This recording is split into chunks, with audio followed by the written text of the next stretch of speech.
All right. Miss Linda Guidry has been a longtime friend of ABL. She was elected to the board of directors in 1998, serving as vice president for 2 years under our founder, Mr. John Lemaire.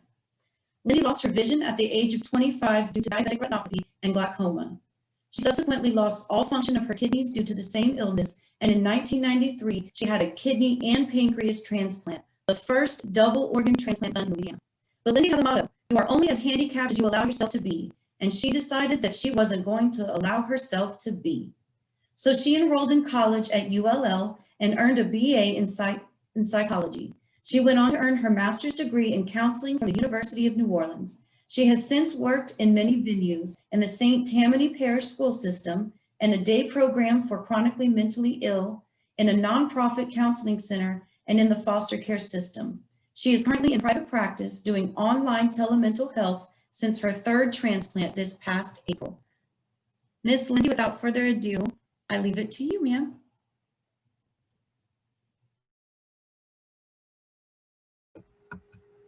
Am I unmuted here? Yes. Yes, ma'am. Oh, you muted yourself again, Miss Lindy. There you go. How's that? Yes, ma'am. Perfect. Okay, everybody can hear me. Okay, is my PowerPoint up on the screen? I can get it up there. Just give me just 1 second. That would be great. Thank you. No problem. For those that can see it, I think it might be helpful. All right, it is up, ma'am. Okay. I was a little bit surprised, but also very delighted to talk to you today and asking if I would be able to do a presentation for the news line. Because I've been for a very, very long time, and credit ABL for a lot of successes that I've had in the last 25 years of my life, about 25 years, longer than that. Anyway, I'm currently working in a mental health practice, mostly doing telehealth, of course, because of COVID. And I would like to share some things with you today about how to stay busy and mentally healthy during the pandemic. Miss Lindy, you muted yourself. I don't know how to do that. Can you hear me? Yes, ma'am. Okay, how do we get this slide changed? I'll change it for you, ma'am. Okay, can you hear me? Yeah, just say next. No, Okay, let's do the next slide. I'm going to slide in there because it's okay. We're all these days with the pandemic. Some of us have many, many challenges. I want to work. I've been able to do some things I want to do, yeah, to be with our friends. All the things have been a little challenge for all of us. And because I'm really busy, this is not easy. For those of you who think these over it's my life, this is my life, and all that's all over says this. Yes, I know, this is what we're at. Okay. Just a second. Okay, is it? I think so. You muted yourself again, my darling.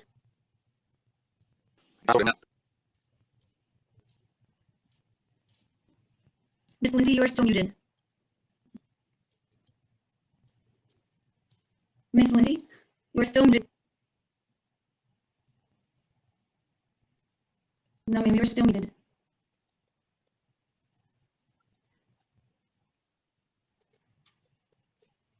Okay, Miss, there you go, Miss Lindy. Can anybody hear me?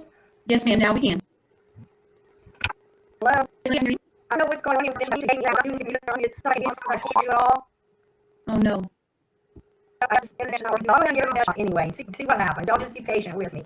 One of the things that's been a big challenge for everybody during the outbreak of COVID and during the outbreak of any infectious disease, we all get fearful. We all get worried. We worry about our health. We worry about our loved ones. Sometimes we don't sleep well. Sometimes we sleep too much. Sometimes we sleep at all. And all these things can definitely add to a worsening of our chronic conditions if we have any, both our mental and our physical health. A lot of times people turn to drugs. They turn to alcohol. They turn to tobacco. They smoke. Those things are really not that safe for us, especially times when we are at increased risk for infection. One of the main things that we all have to face during times of pandemic is boredom. And I'm sure that all of us have been pretty much isolating ourselves, and this can get very boring and very lonely. You can go ahead and switch. You can switch the slide. Okay, I don't know if the slide's switching. Okay. Anyway, I think this stinks. Being home alone all the time is very, very difficult. And a lot of us find this has really made some huge changes in our lifestyles. Some of us, those of us that are so able to work or that haven't retired yet, this has been difficult. I went from seeing clients in my office to doing telemental health. And I had to go and take an online class, 40 hours to be able to do that. So that changed my life dramatically. Separation and isolation can be very, very difficult. We feel cut off, we feel lonely, and we feel bored. But hey, we're ABL Strong, right? We can handle this. Next. So let's talk about what we can do about it. What can we do to permanently heal? Next. Alert. Maddie's iPhone has joined meeting. Hello? Can you hear me? Yes, ma'am, I can hear you. Okay, I'm just real nervous about this technology. I'm really not real comfortable with this. So bear with me if I keep asking because I don't trust this computer too much. No problem. You're doing great. Okay, great. Thank you. Anyway, one of the things that I suggest to people all the time and that I've tried to really make a habit of doing is to start a new hobby. Get adventurous in the kitchen. Try something new. There is a fantastic website on the internet. It's called, let me see, I think it's called, I should have this written down somewhere, but I think it's called Mom's Cooking. And I think that there is, I'll have a handout for that. But try some new recipes. Yesterday, I cooked something that I had never ever tried to do before. I made lasagna in the Instant Pot. And I was really surprised at how it turned out great. It gets to do, I went to do, and it was a wonderful in the afternoon. And my husband was quite appreciative of my efforts. Also, this is a really great time to start to catch up on books that you've intended to read. One of my favorite books is written by a man named Tom, and I can't remember Tom's last name right now. But the name of the book is If You Could See What I Hear. And it's a great book. Try to catch up on some of your reading. If you have a Kindle has audiobooks. And of course, the Library for the Blind has audiobooks that are available. There are just many, many ways that you are able to access some great reading material. One of the other things that I have found that's been really, really great to spend time, is a website called Daniel's Music Virtual Community. It's an online community. It's a nonprofit organization. And what they do is they provide music outlet and music listening and everything just related to music for people who are handicapped, disabled, not only visually impaired, but also hearing impaired or all kinds of, different ways. If you look in the packet that I sent and hopefully has been forwarded on to each one of you or will be at some point, there is a handout. And it gives information about Daniel's Music Virtual Community. And it also gives you the website where you can go to for this.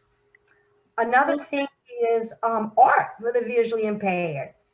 Now, when I say, yeah, I'm blind, but I do a lot of artwork, people must sometimes, I'm sure they look at me and they think, what is she talking about? Well, there's a lot of things that you can do, from the very, very simple creative activities to those that are a whole lot more complex. One of the things that's a real simple activity that is really a lot of fun to do, especially if you have somebody to do it with, is called air dried clay. And what it is, it's making clay just from things that you have in your kitchen. Very, very simple. I think there are like 2 or 3 different ingredients that you use, and you can make all kinds of things from flower pots to statues to figurines. It's almost like doing sculpture with something that you made right out of your kitchen. And this has been a real fun project. The other thing is making puff paint. You can make puff paint that's very tactile and it's very easy. It's also very, very simple to do. And I have handouts to everybody on how to make homemade puff paint. Very inexpensive and a lot of fun. Okay, next slide. Okay, one of the things that I think is very, very important is for us to keep ourselves physically fit, physically active, and not only that, but mentally fit, mentally active as well. It's as simple as like planning to take a walk outside. Now, a lot of people, and if you're like me, you're probably one of them, you make great plans. Oh, I'm going to go for a walk after lunch today. And then I go lie down and take a nap. That's not real helpful. What you need to be doing is make your plan and then get up and get out. Go take a walk around your neighborhood. All of you have probably had mobility training at some point. I'm sure all of you are familiar with your neighborhood. Go out and take a walk through your neighborhood or exercise at home. There are a lot of online yoga classes that you can tap into if you have access to the internet, which we all do these days. Or what I did, I went down to the Goodwill and for $5, I bought myself an old-fashioned exercise bike. And I either sit in front of the TV listening to Oprah, or I listen to some of my favorite inspiring, inspirational, upbeat music, and I just ride away on that bicycle. Okay, all of this sounds good, but let's face it, working out can be pretty monotonous, pretty boring. It can pretty much be a drag. Next slide, please. Okay, so let's talk about some social activities. These are things that can help us to stay physically active as well as mentally active. Now, with COVID, wearing a mask, staying 6 feet apart is really important. But why not think about getting a group of friends together, setting up the chairs outside, 6 feet apart, take turns leading the discussions, or even leading a workout if you can't get onto a Zoom group. Next, you can go to the next slide. Okay. One of the important things is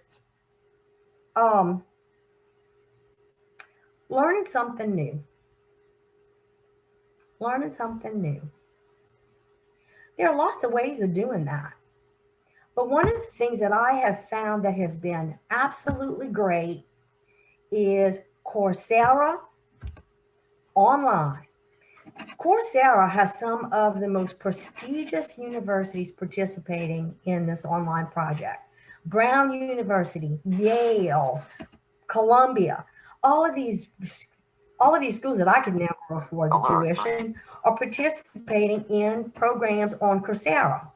Now, if you want a certificate for taking some of the classes that Coursera offers, most of them cost $49. But if you're interested in just auditing some of these classes, they are all for free. Now, these classes they run the gambit. Anywhere from learning how to make Italian pasta, homemade Italian pasta, to learning computer programming, to mental health issues, just about anything you can think of that you might be interested in learning is being offered on Coursera. And there's another program called Class Central. Class Central is offering many of the same things that Coursera is offering. They're all at no charge. Can you imagine studying under a professor from Yale or Brown University and it not costing you anything? All you have to do is hook up to your computer, go to their websites, which are included in a handout that I have for you today, register, and start learning. What a great time for us to learn how to do some of those things that we've been threatening to do for years and years. Another thing that's really going to be important is staying in touch with our friends and families. Now, technology has made that really a whole lot easier than it was 30, 40 years ago. One of the things that some of my clients in practice have been doing is having a movie night. And this has been a great pick-me-up for everybody. It's been a way for them to stay connected, to stay positive, and to have a little fun. So kind of the idea is everybody gets together, we pick a movie, and everybody chooses what time, and they all start watching from their own homes together. Sometimes they set up group video calls when the movie's on. Sometimes they chat during the movie. People give their impressions of it.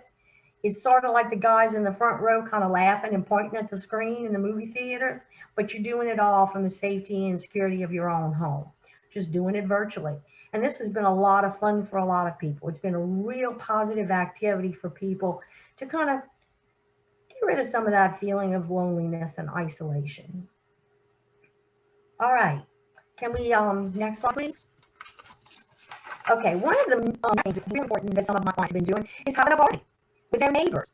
Now, you look at me a party. Well, everybody's responsible. They bring their own food, they bring their own drinks. You set up chairs on somebody's patio or backyard, 6 feet apart. You play some great music, you play some distance to games, and everybody just kind of enjoys each other's company. I even had one client tell me we couldn't hear each other from 6 feet apart because some of us are old and we're kind of hard of hearing. And we can relate to that, right?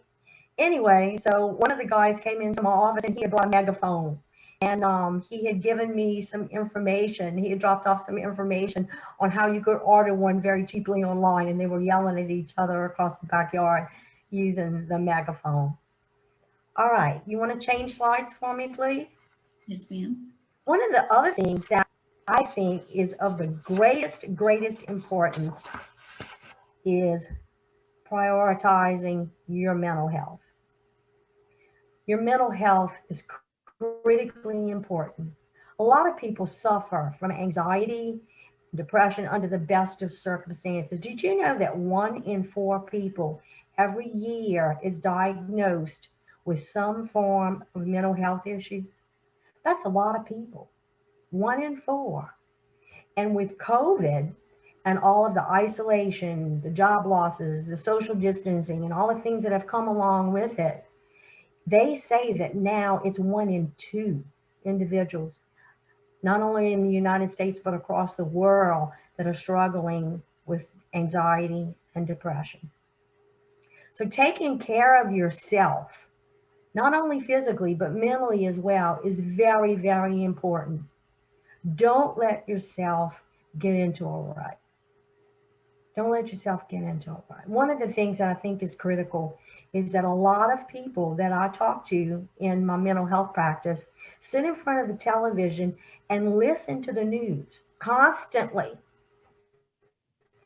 It's great having 24-hour news service, but it's not always the best thing for us. It heightens our feelings of anxiety, it heightens our depression. Informed is great, but continually listening over and over and over to the news that's going on in the world today is probably not the best thing if you're suffering from anxiety or depression, or if you're just being isolated and feeling sad and lonely. So there are a lot of things that you could do about this to help yourself with those feelings of anxiety and depression. One of them is guided imagery.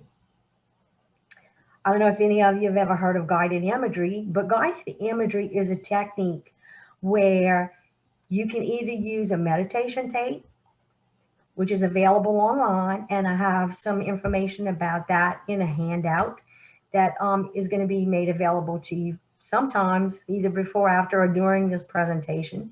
And it talks about guided imagery and progressive muscle relaxation. There are many, many guided imagery recordings that are available online at no charge. And there's some handouts that I have available for you, to be able to learn how to do this. Deep breathing exercises are part of that. Progressive muscle relaxation, learning how to relax your body, one muscle group at a time, can be real effective in helping you to stay positive, to stay relaxed, less anxious, and less depressed. And if those things aren't working for you, there are a lot of online support groups. Most of them are through Facebook. Most of them are Facebook support groups. And you can go up onto Facebook and you can search for groups, or I have included in today's presentation package that I've provided for ABL to pass on is a list of all of the current Facebook support groups that are helping people. Some of them are strictly geared toward people with visual impairments. Some of them are geared toward people with hearing impairments or other physical impairments. And try out one of those. Some of them are closed groups, some of them are open groups, but if you make your desire to be part of that community known, most of these groups are very, very welcoming. And sometimes just that feeling of universality is so important. Just know that you're not alone. That other people are facing the same kinds of challenges and the same kinds of just tough times that you're facing can be real helpful. And you never know, you might just make a new friend or meet people or learn something that can really be beneficial to you in the future. One of the things that I really want to talk to you about today is something that we call cognitive behavioral therapy. Cognitive behavioral therapy is a very complicated way of just talking about how our thoughts, our feelings, and our behaviors are connected. Now, what do I mean by that? Sort of like a triangle, like this. Our thoughts pop into our heads. The things that we think, whether they're positive things or negative things, the things that we think contribute to how we feel. And how we feel contributes to how we behave and what we do and how we handle things. I can give you a real simple example.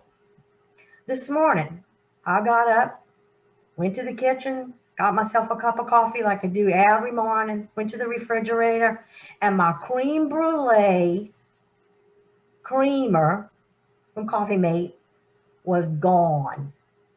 There was none left in the refrigerator. I felt all around that refrigerator and my creamer was not there. So what was the first thing I thought? Well, a few expletives went through my brain that I won't share with you here. But I wasn't a happy camper at all. I thought, darn, Skip didn't pick up any more of my favorite creamer at the grocery store. That was the first thing. So what kind of feeling do you think that led to? Frustrated? Yeah, I was frustrated. Angry? A little bit. Here I was sleeping, knew I had this presentation to do this morning. I was up till 1 o'clock this morning preparing for it. And I had no coffee because I don't drink it without my creamer. So what do you think I did? That affected my behavior. I walked into the bedroom and I said, where's my creamer? With you? You forgot to pick it up at Rouse's yesterday when you went shopping? Well, you can imagine what that led to. Not a very positive outcome. But if I had changed one thing, just one thing about that little scenario I just gave you, would have had a whole different outcome. If I would have thought, wow, sure, there's no creamer, my favorite creamer, in the refrigerator, but I do have some skim milk, and that's about 1/10 the calories of that real sweet, delicious, wonderful Coffee Mate. Think about all the calories I'm saving. Now, if that had been the thought, if I had changed that negative thought from doggone it, I don't have any creamer, to wow, look how many calories I'm saving here, it would have been very different. I would have felt encouraged. Wow, I'm saving calories here. I'm going to get on that exercise bike I have today and just think, that's another pound down. And I would not have walked into the bedroom and chewed out my husband. Instead of doing that, what would my behavior have been? I'd gone and jumped on my exercise bike while I was drinking my coffee with the skim milk and the sweet and low. So one thing that I want everybody to remember is that we cannot control one bit of what's going on in the world around us. We can't control coronavirus. We can't control the statistical unemployment right now. We can't control politics. We can't control any of the things that are going on.